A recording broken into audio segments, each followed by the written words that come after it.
तुम्ही 4, 13, 22 किंवा 31 तारखेला जन्मलेले आहात का? कधी तुमच्या आयुष्यात असं झालंय का की अचानक तुम्हाला डोकंदुखी सुरू झालीये आणि कितीही औषधं घेतली तरी आरामच मिळत नाहीये? किंवा हवामान बदललं की लगेच श्वास घ्यायला त्रास व्हायला लागतो का? केस इतके गळायला लागले की हात लावला की पुन्हा एक मूठ केस हातात येत आहेत. तुम्ही डॉक्टरांकडे गेलात, टेस्ट केल्या, रिपोर्ट्स नॉर्मल आले, पण त्रास कमी होत नाहीये का? याचं कारण असं आहे की तुमचा जन्म 4, 13, 22 किंवा 31 तारखांमध्ये झाला आहे. तुमचा मूलांक 4 आहे आणि 4 मूलांक या अंकावर राहू या छायाग्रहाचा प्रभाव असतो आणि हेच तुमच्या शरीरातील विशेषतः डोकं, मेंदू, केस, श्वासमार्ग, घसा आणि तणावाशी संबंधित समस्यांचं गूढ असू शकतं. या मूलांकाच्या लोकांना लहानपणापासून विचित्र आजार, थकवा, त्वचेची ॲलर्जी, थंडी लागल्यावर त्रास किंवा सततचा मानसिक अस्वस्थपणा जाणवत असतो. कधी कधी तर ते इतर लोकांच्या नजरेतही येत नाही, पण त्यांचं अंतर्मन प्रचंड खचलेलं असतं.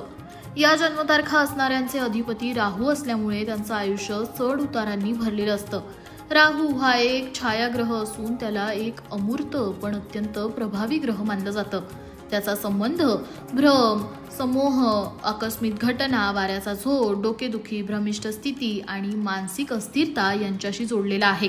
म्हणूनच तुम्हाला अचानक होणाऱ्या तब्येतीच्या तक्रारी, विशेषतः डोक्याशी संबंधित समस्या जसं की मायग्रेन, अनिद्रा, डिप्रेशन, केस गळणं, थायरॉइडशी संबंधित त्रास किंवा सततचा ताणतणाव हे सामान्य आहे. या लोकांना श्वसन विकार, ॲसिडिटी, सायनस, घशाचा संसर्ग यासारख्या लक्षणांचा वारंवार सामना करावा लागतो. विशेषतः हवामान बदलाच्या दिवसात किंवा अमावस्या पौर्णिमेच्या आसपास त्यांच्या त्रासात वाढ होतो. पण हे सगळं कसं थांबवता येऊ शकतं बरं? तर त्यासाठी तुम्हाला अध्यात्माचा आधार घ्यावा लागेल.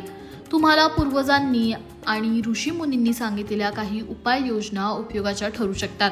जसं की राहूचा प्रभाव कमी करण्यासाठी उडीद डाळ, निळा फुलांचा नैवेद्य, काळे तीळ आणि नागकेसर यांचा वापर करून शनिवारी दत्तगुरू किंवा कालभैरव यांची पूजा करावी.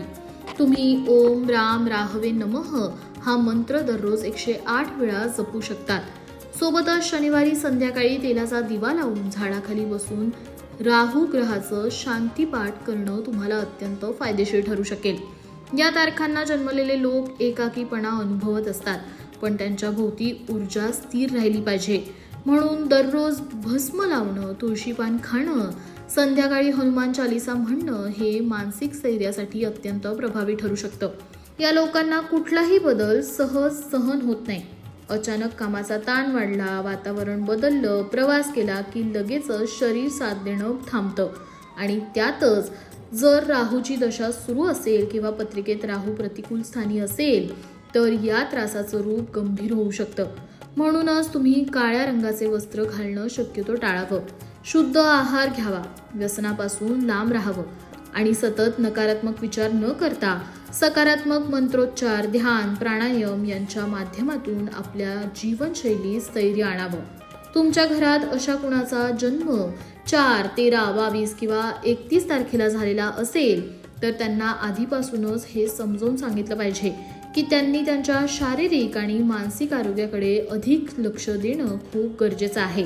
सकाळी सूर्यनमस्कार, रात्री झोपण्यापूर्वी ध्यान आणि दर मंगळवारी हनुमान मंदिरात जाऊन संकल्पपूर्वक प्रार्थना केल्याने त्यांच्या मनाला आणि शरीराला शांतता मिळू शकते. त्यांचं व्यक्तिमत्व अनेकदा गूढ वाटतं, पण जेव्हा त्यांना योग्य दिशा आणि आध्यात्मिक आधार मिळतो तेव्हा हेच लोक मोठे संशोधक, तत्ववेत्ते किंवा गुरुही होऊ शकतात. तुम्हाला याबाबत आणखीन काही जाणून घ्यायचं असेल तर कमेंटमध्ये तुम्ही तुमचा प्रश्न लिहू शकता. यासोबतच व्हिडिओमधील माहिती उपयोगाची वाटली असेल तर व्हिडिओला लाईक करा, जास्तीत जास्त लोकांपर्यंत हा व्हिडिओ शेअर करा आणि असेच आध्यात्मिक ज्ञान, उपाय आणि संस्कृतीशी नातं सांगणारे व्हिडिओ पाहण्यासाठी आमच्या लोकमत भक्तीच्या फेसबुक पेजला लाईक, इंस्टाग्राम पेजला फॉलो आणि यूट्यूब चॅनलला सबस्क्राईब करायला विसरू नका.